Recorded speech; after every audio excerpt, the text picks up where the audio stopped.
이 시간 하나님께서 우리에게 주시는 은혜의 성경 말씀은 시편 81편 8절로 10절입니다.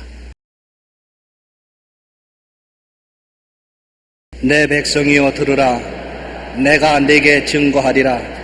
이스라엘이여 내게 듣기를 원하노라. 너희 중에 다른 신을 두지 말며 이방신에게 절하지 말지어다. 나는 너를 애굽 땅에서 인도하여 낸 야훼 네 하나님이니 내 입을 넓게 열라. 내가 채우리라.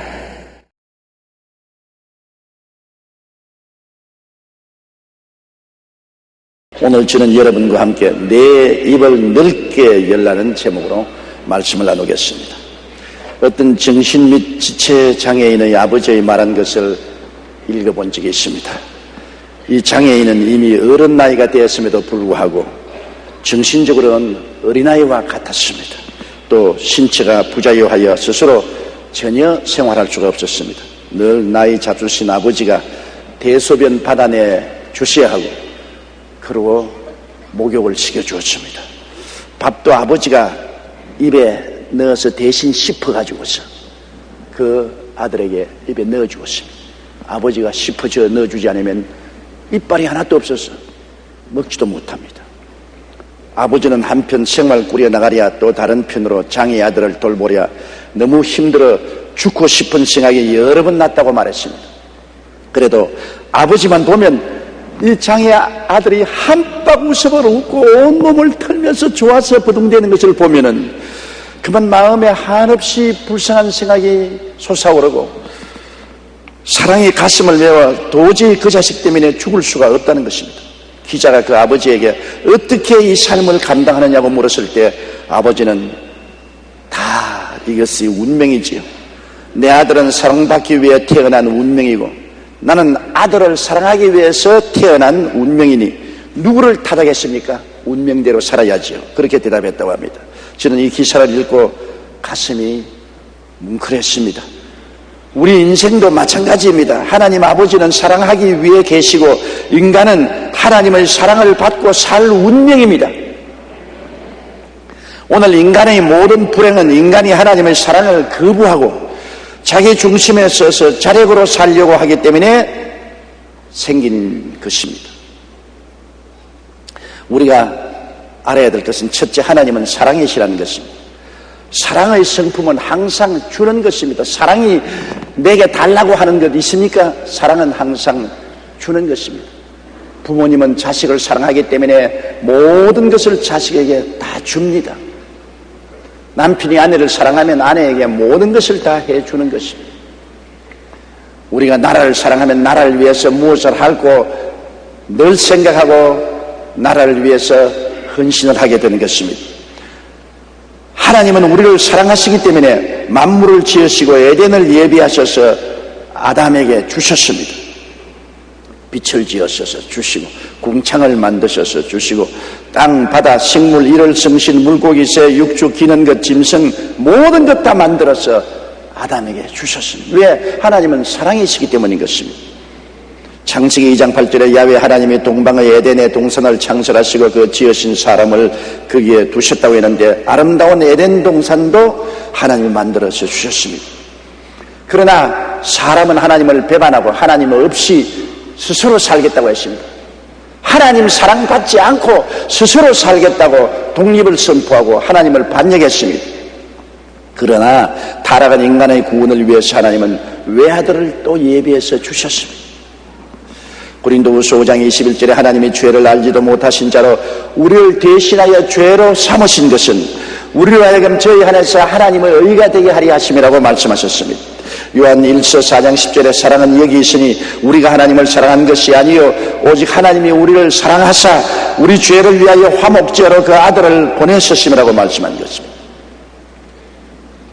하나님의 사랑이 타락하고 반역하고 배반한 자식까지라도 그대로 버려두지 못하시고 건지려고 그 외아들 예수님을 보내신 것을 생각해 보십시오. 사랑은 어찌할 수 없이 주는 것입니다. 주님은 삶의 모든 것을 예비하신 하나님이신 것입니다. 고린도전서 2장 9절에 기록된 바 하나님의 자기를 사랑하는 자를 위해서 예비해 놓은 모든 것은 눈으로 보지 못하고 귀로도 듣지 못하고 마음으로도 생각지 못했다는 것 같습니다. 하나님께서는 우리의 상상을 초월해서 우리에게 모든 것을 예비해 놓으신 것입니다. 시편 34편 9절에 너희 성도들아 야훼를 경외하라. 저를 경외하는 자에게는 부족함이 없도다라고 말한 것입니다. 이스라엘이 광야 40년을 방황할 때도 하나님은 먹이시고 입히시고 신기시고 보호하시고 적과 꿀이 흐려 가나안 땅을 예비하셔서 그를 이끄신 것을 우리는 잘 알고 있는 것입니다. 하나님은 여러분 우리를 위해서 천국을 예비해 놓으신 것입니다. 지상의 삶이 끝나면 모든 것이 종결되는 것이 아닙니다. 땅에 있는 우리의 장막집이 무너지면 손으로 짓지 않은 영원한 집이 우리에게 예비되어 있는 것입니다. 주 예수님께서는 요한복음 14장 1절로 3절에 너희는 마음에 근심하지 말라. 하나님을 믿으니 또 나를 믿어라. 내 아버지 집에 있을 곳이 많도다. 그렇지 않으면 내게 일렀으리라. 내가 너희를 위하여 처소를 예비하러 가느니 가서 처소를 예비하면 다시 와서 나 있는 곳에 너희도 함께 있게 하라고 말씀하신 것입니다. 하나님께서는 우리를 사랑하셔서 우리가 이 땅의 생명이 끝난 이후에라도 영원히 살 수 있는 처소를 예비해 놓으신 하나님인 것입니다. 성경에는 요한계시록 21장 2절에 또 내가 봄에 거룩한 성 새 예루살렘이 하나님께로부터 하늘에서 내려오니 그 예비한 것이 신부가 남편을 위하여 단장할 것 같더라고 말한 것입니다. 유명한 신앙인이요 철학자였던 키엘케코르는 이렇게 말했습니다. 인간을 죽음에 이르는 병에 이르는 비참한 존재라고 말한 그는 하나님의 예비하심에 대해서 이렇게 말하고 기도했습니다. 오 하나님, 당신은 우리를 먼저 사랑하셨습니다.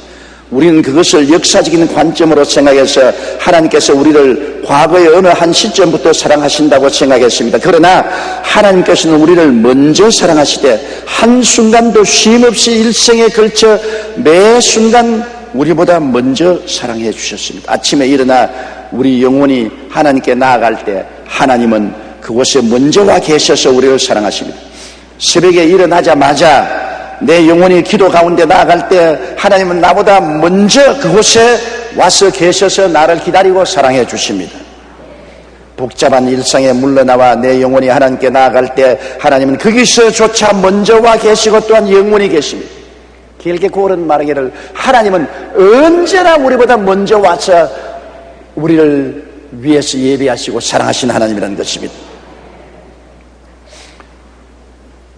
하나님은 사랑이라서 성경에 말씀한 것입니다.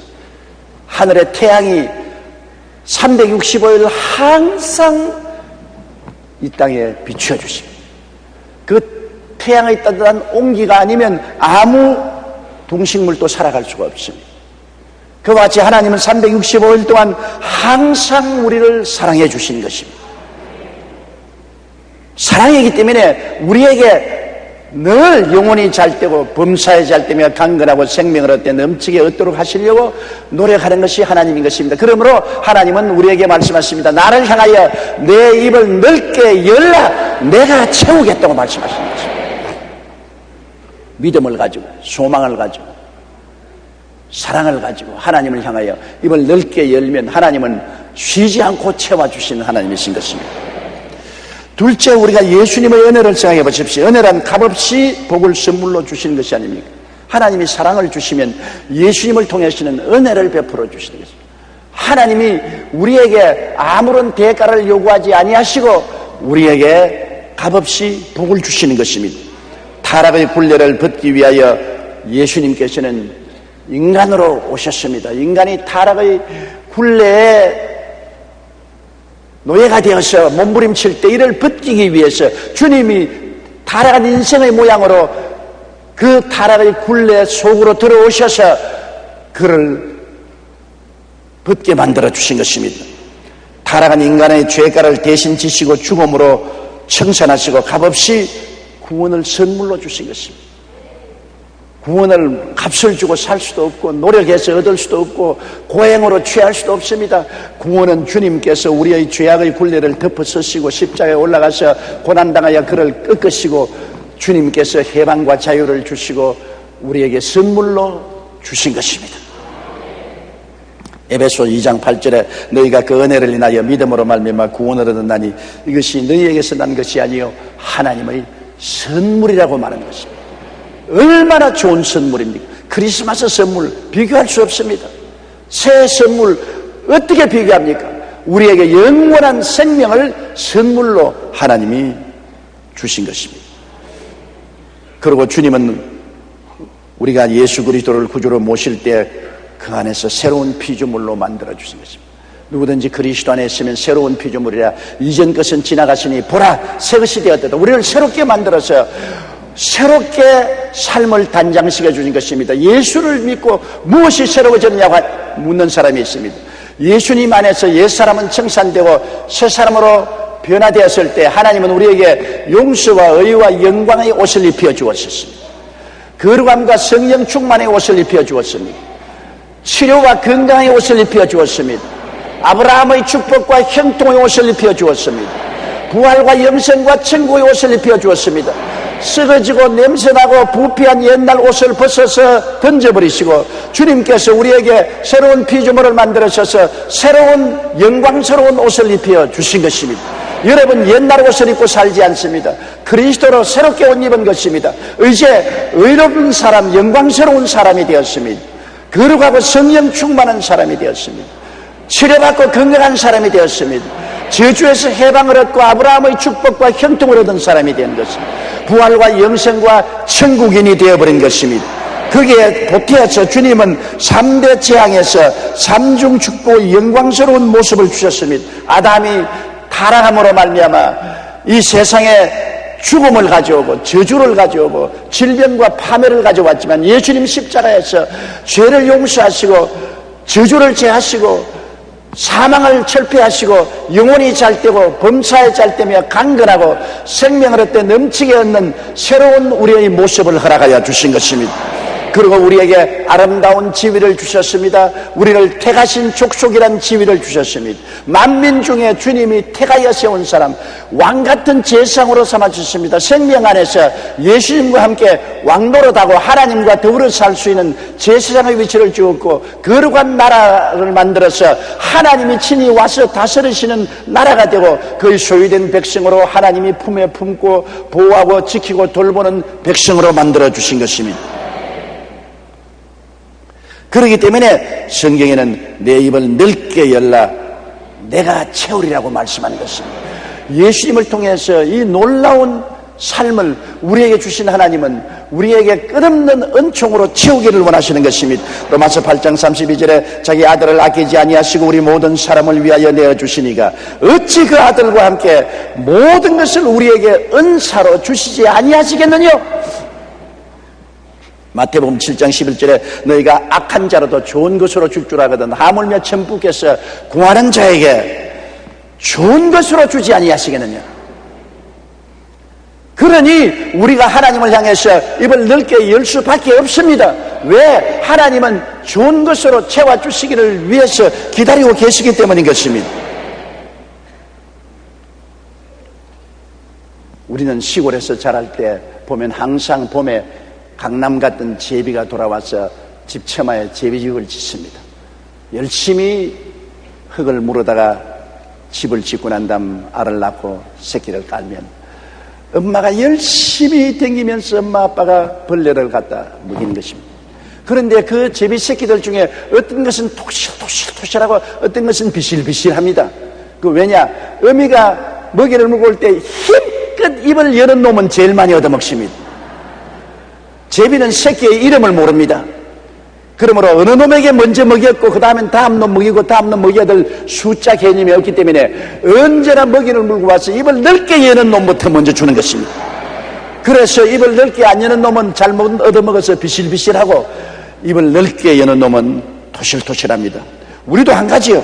하나님의 은혜를 알고 우리가 입을 넓게 열고 기도하면 하나님이 더 풍성해 주시고 하나님을 향하여 입을 넓게 열지 않고 의심을 가지고 기도 열심히 하지 않으면 비실비실한 신자가 되어버리고 마는 것입니다.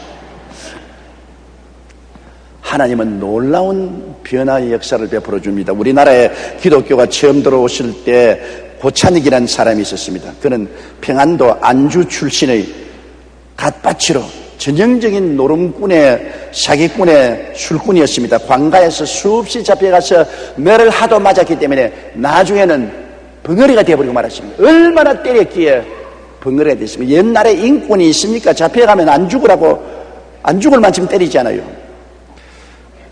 그러던 하루 그는 빛도 추월 이기지 못하고 죽으려고 독약을 먹었는데 구사일생으로 살아나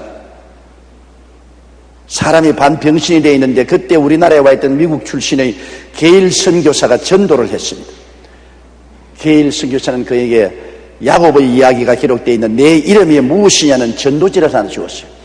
그래서 그는 집에 와서 그 전도지를 읽었습니다. 그런데 희한하게 그날 밤에 꿈에 흰옷 입은 누가 나타난지, 야 이놈아 너 이름이 뭐냐 그러시거든요. 깜짝 놀라서 그는 고 그렇게 말했습니다. 왜냐 그 당시에 쌍놈 깝바치 신발 만드는 깝바치는 이름이 없었습니다. 성만 가지고 있었습니다. 그렇기 때문에 고 그랬죠. 그 다음 다시 음성이 물었습니다. 야 인마 똑똑히 말해라 내 이름이 뭐냐. 그래서 두려워서 벌벌 떨면서 내 이름은 고가이고요 싸움꾼이요 술꾼이 망나니 올시다. 당신이 누구신지 모르겠지만 크신 어르신 같은데 나를 좀 용서하고 살려주십시오. 그러니까 흰옷 입은 그 사람이 탁 몸을 때리면서 야 이놈아 오늘부터 너는 내 아들이다 이렇게 하고 사라졌습니다. 그는 잠에서 깨어난 후 하도 꿈이 이상해서 전날 받은 전도지를 읽고 또 읽었습니다. 그런데 전도들을 자꾸 읽다 보니까 자기도 모르게 혀가 놀려서 벙어리가 말을 하게 되어버렸습니다. 그래서 하도 신기해서 그 전도지를 준 게일 선교사를 찾아가 복음을 듣고 주님을 영접했습니다. 원래 이 고찬익이라는 사람은 짐승 가죽으로 신을 만드는 갓바치로 조선사회에서 멸시받던 천민 출신이었습니다. 그래서 고란 성만 있었지 이름이 없었는데 게일 선교사가 그분에게 찬익이라는 이름을 주셨습니다. 왜냐하면 남에게 많은 이익을 끼치는 사람이 되라. 그래서 선교사가 찬익이라는 이름을 주어서 그 이름이 고찬익이 되었습니다. 그 이후 세 사람이 된 고찬익은 자신이 과거에 해를 입혔거나 신세를 졌던 사람을 찾아다니며 나는 도둑놈의 싸움꾼 사구꾼이었습니다. 그러나 이제는 예수 믿고 새 사람이 되었습니다. 제가 신발을 만들어 드리겠습니다 라며 자신의 잘못을 회개하고 신발을 만들어 드리며 일일이 복음을 전도했습니다. 사람들은 그를 보면서 하나님의 능력이 아니면 그 남봉꾼의 망나니가 저렇게 변화될 수 있냐고 감탄을 했습니다. 결국 그를 통해 많은 사람이 예수님께 돌아왔고 그는 1904년에 연동교회 장로가 되어 평생을 주님을 섬기며 살았던 것입니다. 주 안에 있으면 누구나 새로운 피조물이요 주께서 우리의 죄를 대신하여 죽으시고 그 죄값을 청산하셨기 때문에 어떠한 사람이라도 예수 믿으면 새로운 피조물이 되고 변화되고 놀라운 은혜와 축복을 받게 되는 것입니다. 주님께서 온 세상에 다 버린 사람이라도 아들로 만들어주시고 변화시켜 주시고 새 사람으로 만들어주시는 은혜를 베풀어 주시는 것입니다. 그러므로 예수님은 우리에게 은혜를 주시는 분이신 것입니다. 하나님 아버지는 넘치는 사랑을 베푸죠. 하나님 아들 예수님은 십자가를 통하여 우리에게 한없는 은혜를 베풀어 주십니다. 셋째로 성령님은 우리에게 오셔서 아버지 하나님의 사랑과 예수 그리스도의 은혜를 가지고 교통해 주시는 것입니다. 성령님이 오셔서 우리와 교통해 주심으로 하나님의 사랑을 깨닫고 예수님의 은혜를 받아들이게 되고 우리는 거듭나게 되는 것입니다. 요한복음 3장 5절에 예수께서 대답하시되 진실로 진실로 내게 이르노니 사람이 물과 성령으로 나지 아니하면 하나님 나라에 들어갈 수 없느니라. 우리 예수 믿는 것은 새로 태어나는 것입니다. 종교를 얻어들이는 것도 아닙니다. 철학을 배우는 것도 아니고 윤리와 도덕 교훈을 받는 것도 아닙니다. 그리스도 안에서 옛사람은 죽고 새사람으로 태어나는 것을 말하는 것입니다. 디도서 3장 5절에 우리를 구원하시되 우리의 행한 바 의로운 행위로 말미암지 아니하고 오직 그의 긍휼하심을 쫓아 중생의 시সম과 성령을 새롭게 하심으로 하시느니라. 회개하고 보혈로 씻고 성령이 와서 확 새롭게 만들어주는 것입니다.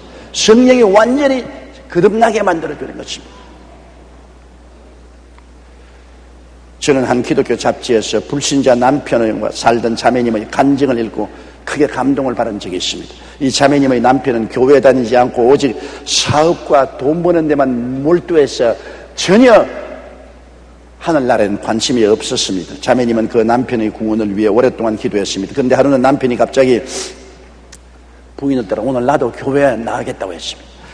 부인은 너무 기뻐서 기도 응답이라고 마음속에 감사하면서도 너무 기뻐하면 또 돌아 안 나오겠다 할까 싶어가지고서 태연하게 웬일이요? 교회를 다 가자. 그러면서 앞장섰습니다.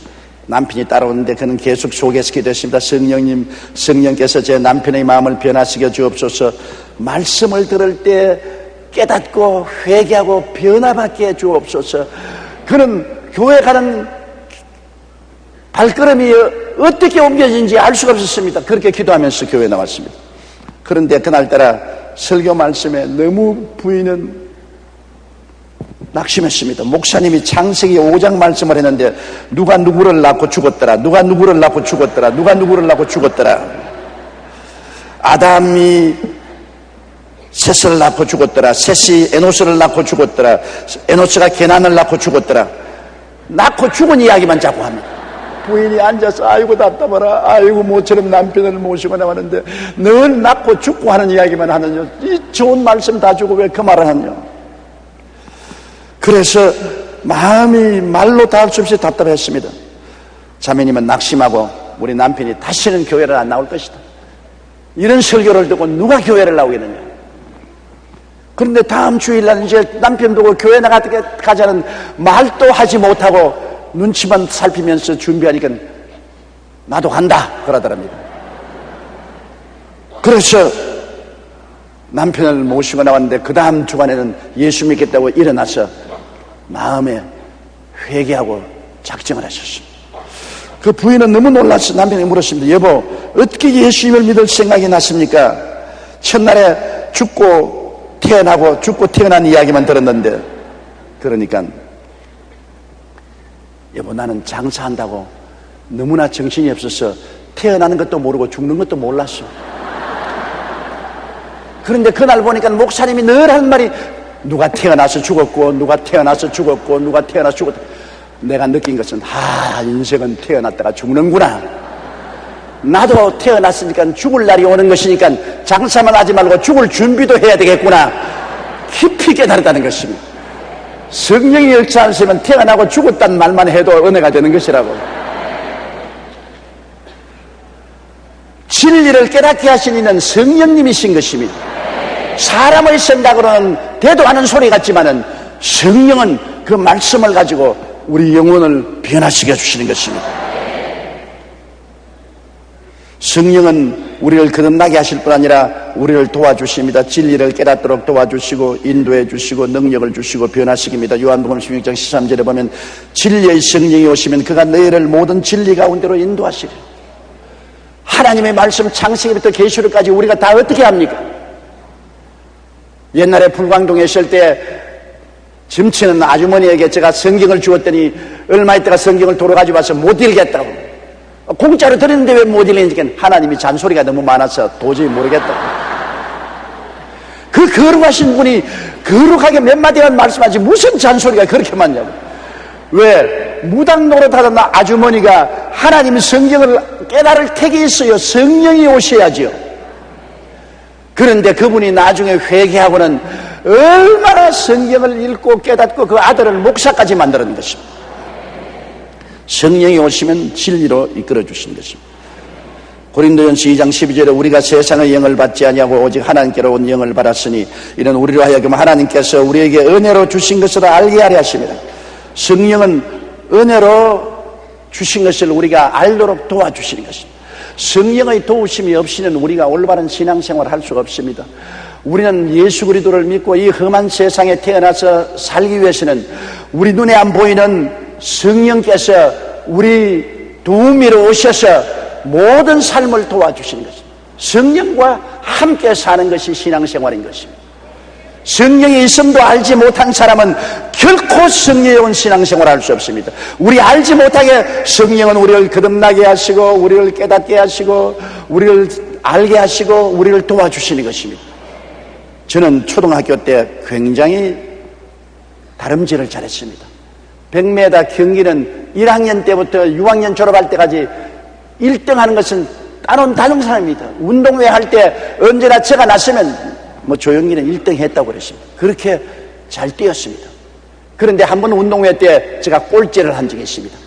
아주 자신만만해서 이번에도 내가 상을 탄다고 생각해서 뛰어가서 종이를 주우면 종이를 펴면 누구하고 함께 뛰어라는 글이 나오거든요.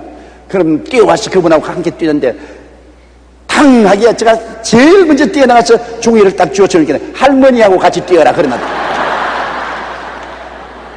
군중하게 뛰어나서 할머니 손을 잡고서 좀 뛰자니까 할머니들이 뛰려고 해야 말을 하죠. 안 뛰겠다고 다 뒤로 발부동을 치는데, 그래서 어떻게 하다가 나이 잡수신 할머니 한 분을 모셔놓으니까 할머니가 뛰뚱거리며 뛰어야 말을 하죠. 내가 끌고 가야 되는 것입니다. 그런데 우리 반에서 제일 못 뛰는 놈이 1등을 했습니다. 걔는 그를 배우니까 체육선생하고 같이 뛰어라.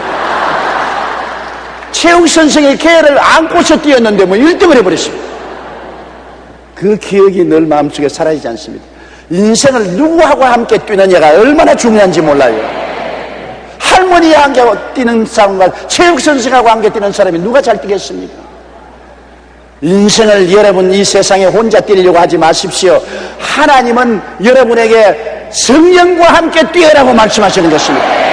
내가 너희를 고아와 같이 버려두지 않고 너희에게 다시 오리라. 내가 아버지께 구하겠으니 그가 또 다른 보혜사를 너희에게 주사 영원토록 너희와 함께 있게 하시려. 보혜사란 말은 하나님께로부터 보내심을 받아 우리를 돕기 위해서 우리 항상 곁에 있는 자라는 말씀인 것입니다. 성령과 함께 인생을 뛰어야 승리할 수가 있는 것입니다. 사도행전 1장 8절에 오직 성령이 너희에게 임하시면 너희가 권능을 받고 예루살렘과 온 유다와 사마리아와 땅끝까지 이르러 내 증인이 되리라. 우리 말할 줄 모르지 않아요. 뜨듬거리고 그래도 성령께 의지하면 그렇게 조리정연하고 말을 잘하게 되는 것입니다. 제가 신학교 다닐 때 우리 반에 있던 여학생 한 사람이 방직 공장에 노동자로 일하다가 신학교에 들어왔는데 초등학교밖에 못 나왔어요. 별과생으로 들어왔어요. 그냥 공부할 때는 아무 말도 못해요. 일반적으로 다른 사람들과 대화도 잘 못해요. 그 저희 속으로 저 병신이 왜 신학교에 들어왔노? 새를 통해서 무슨 일을 하겠노? 그랬다가 하루에 제가 크게 회개했습니다. 늘 토요일에는 빠고다 공원에 전도를 나가는데 저는 전도부장이었습니다. 북을 메고서 둥둥 북을 주면서 사람들을 모았는데 제가 기회를 오늘 네가 설교해라 그랬습니다.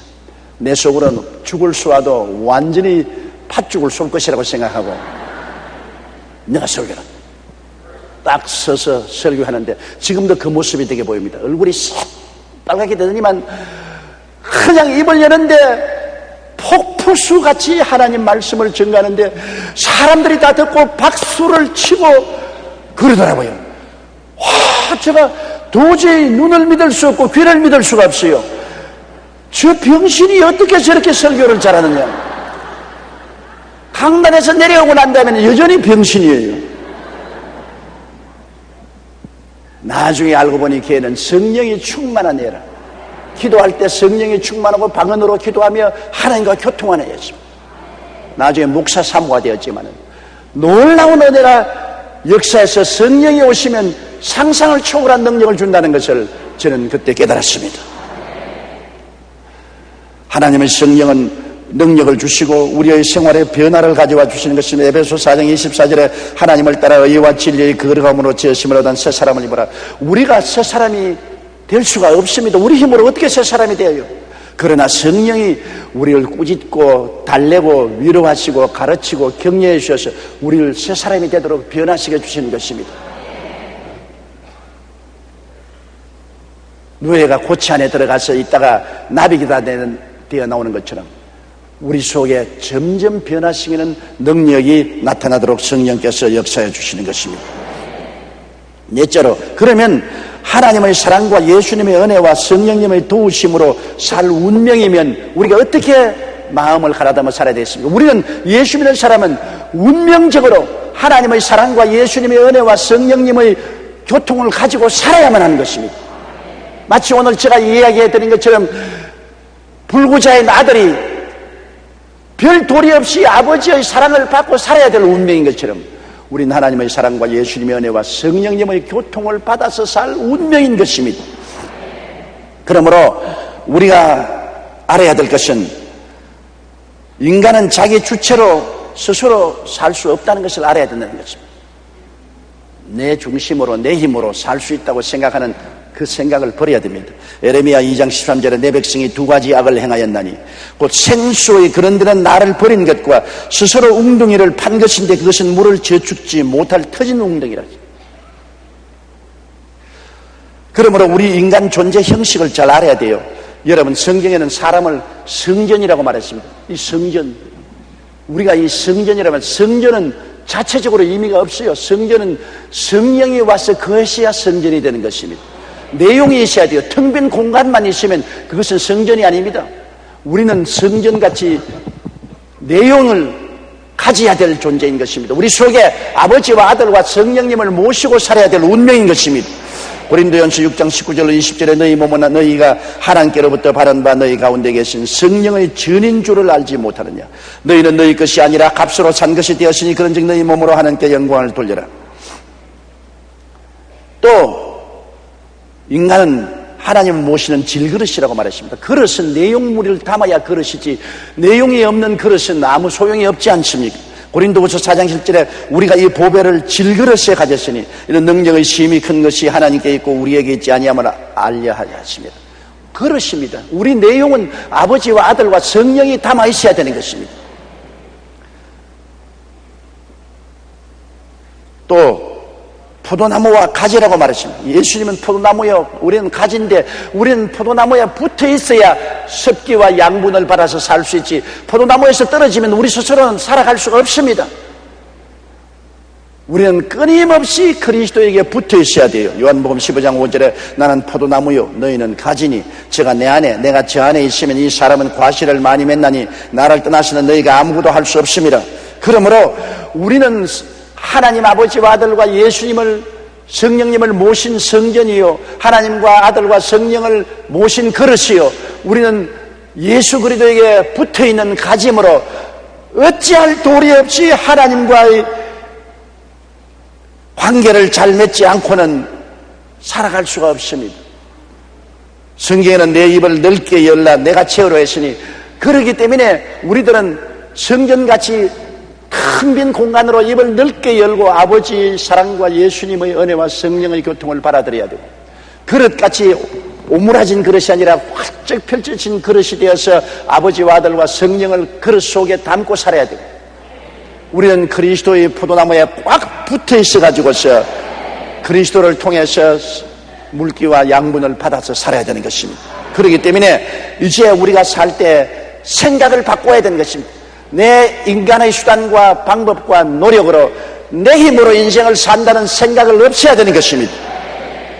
우리는 마태복음 6장 33절처럼 너희는 먼저 그의 나라와 그의 의를 구하라 그리하면 이 모든 것을 채우시리라. 내 힘으로 사는 것이 아니라 하나님을 먼저 섬기고 살면 하나님이 채워주시는 사람이라는 것으로 생각을 바꿔야 되는 것입니다. 로마서 12장 2절에 너희는 이 세대를 본받지 말고 오직 마음을 새롭게 함으로 변화를 받아 하나님의 선하시고 기뻐하시고 온전하신 뜻이 무엇인지 분별하도록 하라고 말한 것입니다. 로버트 슐러 목사님이 쓴 간절히 원하면 이루리라는 책에서 재미있는 이야기를 읽어보았습니다. 한 사람이 바다 낚시를 갔는데 옆에 사람이 부지런히 낚시질을 하고 있습니다. 그런데 그 사람은 30cm 되는 자를 가지고 있어요. 고기를 탁 낚아서 고기가 펄떡펄떡 뛰어오면 그 낚시바늘에서 깨어서 30cm 되는 자로서 재보고 25cm가 되면은 바구니에 넣고 25cm가 넘으면 도로물에 던져 넣습니다. 가만히 보면 또 생선을 낚으면 25cm 이하는 바구니에 넣고 25cm가 넘으면 물에 넣어줍니다. 하도 이상해서 곁에 가서 선생님은 철학자군요. 왜요? 생선을 잡아가지고서 25cm 이하는 바구니에 넣고 25cm 이상은 놓아주는 것이니까 특별한 무슨 철학적인 뜻이 있어서 그렇게 하는 건 아니겠나? 아니에요. 우리 집 프라이팬이 25cm밖에 안 됩니다.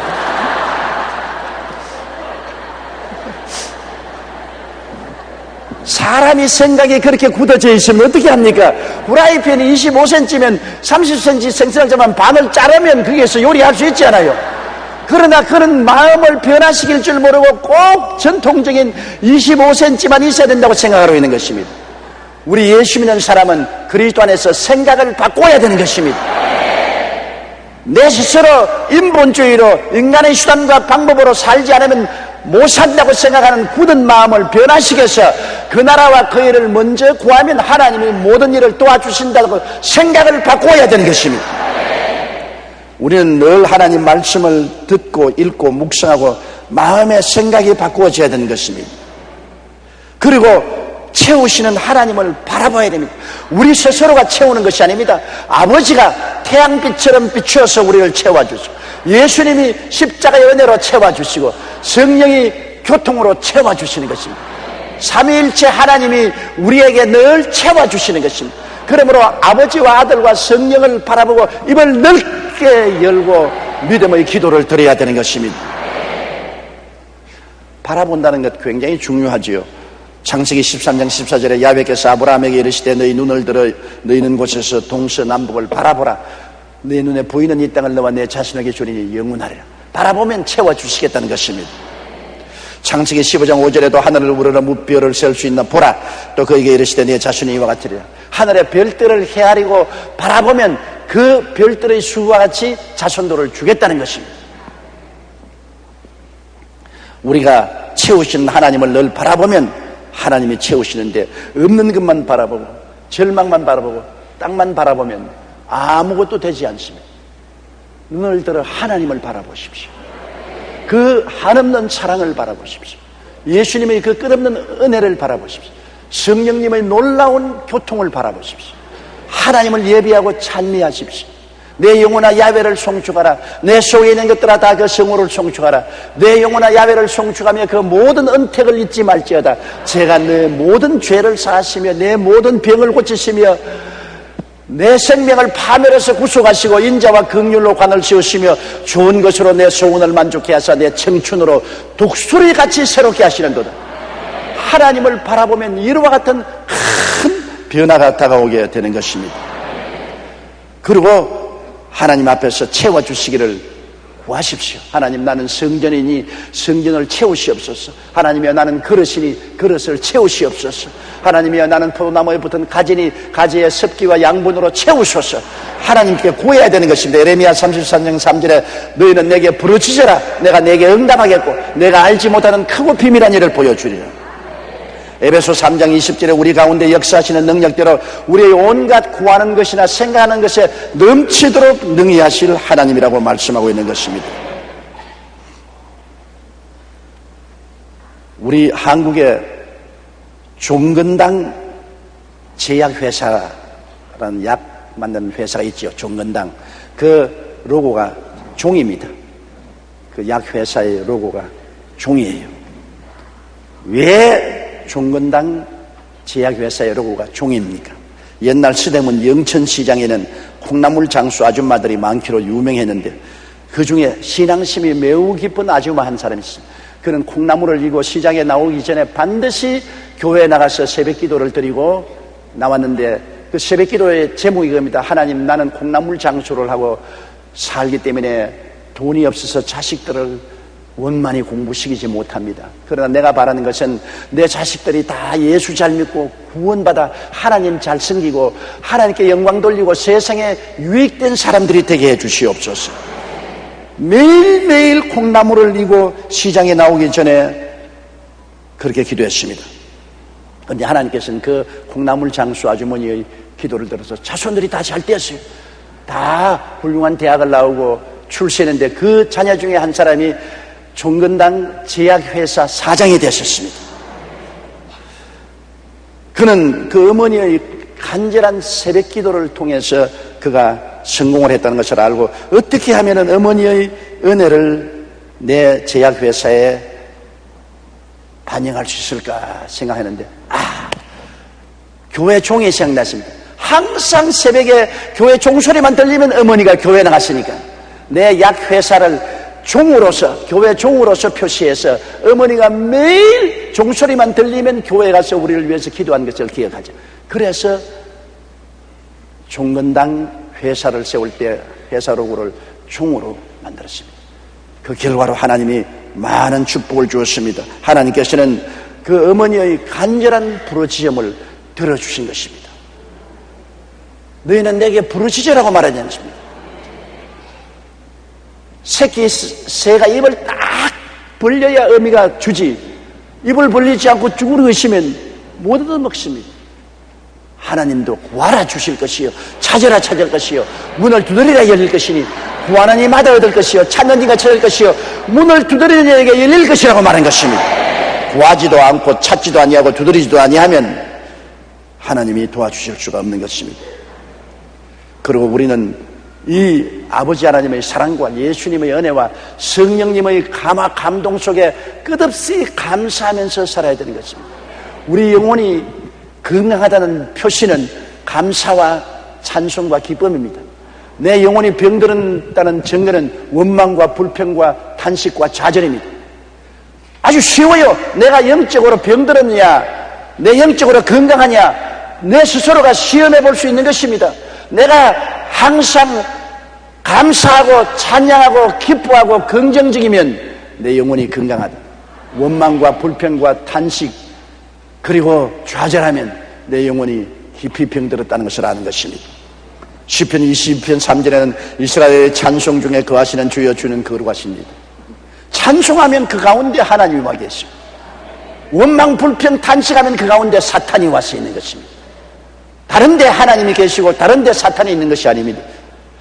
시편 50편 23절에 감사로 제사를 드린 자가 나를 영화롭게 하나니 그 행위를 옳게 하는 자에게 내가 하나님의 구원으로 보이리라고 말씀한 것입니다. 그렇기 때문에 히브리서 13장 15절에 우리가 예수로 말미암아 항상 찬미의 제사를 하나님께 드리자고 말한 것입니다. 우리가 어렵고 고통스러울지라도 하나님께 감사하고 찬미하며 믿음의 입을 넓게 열면 하나님이 은총을 베풀어 주시는 것입니다. 오라토리오 메시아를 썼던 조지 프레드릭 핸델은 많은 오페라를 작곡했지만 큰 성공을 거두지 못했습니다. 그 이후에도 몇 편의 가곡이 실패하고 그의 라이벌이었던 보논치니의 쉴 새 없는 공격으로 그는 거의 파산 지경에 봉착했습니다. 런던에는 핸델은 이미 끝났다는 소문이 파닥에 돌았습니다. 절박해진 핸델은 하나님께 나가서 부르짖어 기도하기 시작했습니다. 핸델이 이렇게 기도를 시작한 지 23일 만에 완공한 곡이 저 유명한 메시아입니다. 그는 잠도 자지 아니하고 먹는 것도 잊어버리고 문을 닫아 걸어놓고 20사흘 동안 하나님께 부르짖어 기도하면서 작곡을 했는 것입니다. 23일 동안 기도하다가 작곡하다가 무릎 꿇고 기도하면서 그는 대국을 만들었는데 그 중에 합창곡 제44번 할렐루야를 작곡한 후에는 그가 눈물이 끝없이 흘러내렸습니다. 그는 말하기를 내 앞에 천국이 나타난 것을 보았다. 그리고 나는 위대하신 하나님을 보았다. 오 하나님이 나를 찾아오셨구나라고 외치고 남았습니다. 여러분, 사람들이 모두 가망이 없다고 하던 때에 그는 하나님이 채워주신다는 것을 알고 20사흘 동안 무릎을 꿇고 부르짖어 기도하고 울부짖은 결과로 하늘의 계시가 나타나서 핸델 저명한 곡을 만들 수가 있는 것입니다. 우리를 채우시는 분은 오직 하나님이십니다. 사람이 다 포기한다고 할지라도 우리가 하나님을 향해 믿음의 입을 넓게 열고 기도하면 하나님이 채워주시는 것입니다. 지체장애인은 사랑과 은혜와 도우심을 받아 살 운명이고 그 아버지는 사랑과 은혜와 도움을 베풀 운명이라고 말했어요. 정말 운명치고는 기구한 운명 아닙니까? 그래도 아버지 없이는 살아갈 수 없는 운명의 아들과 아들에게 도움을 베풀지 않고는 죽을 수도 없는 아버지의 운명을 생각하십시오. 우리가 바로 도움을 받지 않고는 살아갈 수 없는 운명이고, 하나님은 우리를 도울 수밖에 없는 분이신 것입니다. 우리는 하나님의 사랑과 은혜와 도우심을 받아야 삽니다. 아버지의 사랑과 예수님의 은혜와 성령님의 교통 없이는 살아갈 수가 없습니다. 그리고 하나님은 사랑이기 때문에 우리를 사랑할 수밖에 없는 운명입니다. 예수님은 우리에게 은혜를 베풀 수밖에 없는 운명입니다. 성령은 우리와 함께 계셔서 교통할 수밖에 없는 운명입니다. 하나님과 우리는 분리할래야 분리할 수 없고 떠날래야 떠날 수가 없습니다. 그러므로 우리는 마음을 활짝 열고 깨어진 마음과 항복한 마음과 순종한 마음으로 하나님의 사랑을 받아들이고 하나님을 사랑하고 예수님의 은혜를 받아들이고 믿고 성령과 교통하며 영혼이 잘되고 범사에 잘되며 강건하고 생명을 얻되 넘치게 얻도록 성장해서 아버지의 영광을 나타내는 신앙생활 하시기를 주의 이름으로 축원합니다. 다 같이 거기서 기도드리겠습니다. 사랑이 많으신 우리 하나님 아버지요, 우리는 사랑받을 운명입니다. 우리는 은혜를 받아야 할 운명이고 성령님의 변화시키고 교통을 해주시는 은혜를 받아야 할 운명입니다. 성삼위일체 하나님의 은총과 축복 없이는 우리는 살아갈 수 없는 운명입니다. 또 하나님은 어찌할 수 없이 우리를 사랑하시고 그리스도 예수님은 은혜를 베푸시고 성령은 교통해 주실 처지에 계십니다. 우리는 사랑받기 위해 태어난 인생이라는 것을 알게 도와주시옵소서. 은혜 받기 위해서 태어난 인생이라는 것을 알게 도와주시옵소서. 성령과 교통해야 살 수 있다는 인생인 것을 알게 하여 주시옵소서. 그래서 아버지 하나님과 아들 예수님과 성령님의 은혜 속에 더 깊이 입을 넓게 열고 들어가게 도와주시옵소서. 하나님의 영광을 위해서 살게 하여 주시옵소서. 예수님 이름으로 기도드리옵나이다. 아멘.